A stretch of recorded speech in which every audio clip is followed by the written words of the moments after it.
আসসালামু আলাইকুম ভিউয়ার্স। কত সুন্দর লাগতেছে আমাদের কক্সবাজার। আমি গিয়েছিলাম, মূলত কথা হলো একদম গিয়েছিলাম ঘুরতে। আসার সময় যে একটি ভিডিও নিলাম আপনাদের বিনোদনের জন্য।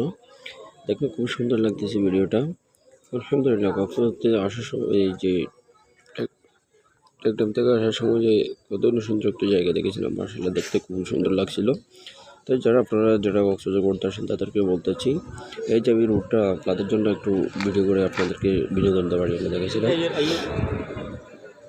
এগুলো দেখেন মাশাআল্লাহ কত সুন্দর লাগতেছে। আর যে আমার চারদিকে ওই যে পাহাড় আছে, আপনারা কি দেখতে পাচ্ছেন না? আগামী পর্বে দেখাবো।